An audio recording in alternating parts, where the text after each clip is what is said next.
सबको जय मसीह की। आइए मेरे भाई बहनों, आज हम कुलुस्सी अध्याय 2 पढ़ते हैं, मसीह में जीवन की भरपूरी। तो जैसे तुमने मसीह यीशु को प्रभु करके ग्रहण कर लिया है, वैसे ही उसी में चलते रहो और उसी में जड़ पकड़ते और बढ़ते जाओ।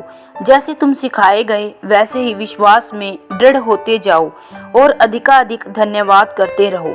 चौकस रहो कि तुम्हें उस तत्व ज्ञान और व्यर्थ धोखे के द्वारा अपना आहेर न बना ले, जो मनुष्य की परंपराओं और संसार की आदि शिक्षा के अनुसार तो है, पर मसीह के अनुसार नहीं, क्योंकि उसमें ईश्वर तत्व की सारी परिपूर्णता संदेह वास करती है और तुम उसी में भरपूर हो गए हो, जो सारी प्रधानता और अधिकार का शिरोमणि है। उसी में तुम्हारा ऐसा खतना हुआ है जो हाथ से नहीं होता, अर्थात मसीह का खतना। शारीरिक देह उतार दी जाती है और उसी के साथ बपतिस्मा में गाड़े गए और उसी में परमेश्वर की सामर्थ्य पर विश्वास करके जिसने उसको मरे हुओं में से जिलाया के साथ जी भी उठे, उसने तुम्हें भी जो अपने अपराधों और अपने शरीर की खतना रहित दशा में मुर्दा थे उसके साथ जिलाया और हमारे सब अपराधों को क्षमा किया और विधियों का वह लेख जो हमारे नाम पर और हमारे विरोध में था मिटा डाला और उसे क्रूस पर कीलों से जड़कर सामने से हटा दिया है। और उसने प्रधानताओं और अधिकारों को ऊपर से उतार कर उनका खुल्लम खुल्ला तमाशा बनाया और क्रूस के द्वारा उन पर जय जयकार की ध्वनि सुनाई। इसलिए खाने पीने या पर्व या नए चांद या सबत के विषय में तुम्हारा कोई फैसला न करे, क्योंकि ये सब आने वाली बातों की छाया है, पर मूल वस्तु मसीह की है।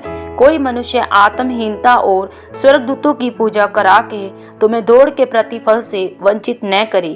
ऐसा मनुष्य देखी हुई बातों में लगा रहता है और अपनी शारीरिक समझ पर व्यर्थ फूलता है और उस शिरोमणि को पकड़े नहीं रहता, जिससे सारी देह जोड़ों और पट्टों के द्वारा पालन पोषण पाकर और एक साथ गठकर परमेश्वर की ओर से बढ़ती जाती है।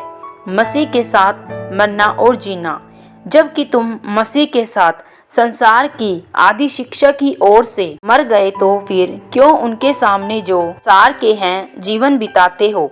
तुम ऐसी विधियों के वश में क्यों रहते हो कि यह न छूना, उसे न चखना, उसे हाथ न लगाना। ये सब वस्तुएं काम में लाते लाते नष्ट हो जाएंगी, क्योंकि ये मनुष्य की आज्ञाओं और शिक्षाओं के अनुसार है। इन विधियों में अपनी इच्छा के अनुसार गढ़ी हुई भक्ति की रीति, आत्महीनता और शारीरिक योगाभ्यास के भाव से ज्ञान का नाम तो है, परंतु शारीरिक लालसाओं को रोकने में इनमें कुछ भी लाभ नहीं होता। आमीन। प्रभु आप सबको कुलुस्सी अध्याय सुने जाने पढ़े जाने पर बहुतायत से आशीष और बरकत दे। सबको जय मसीह की।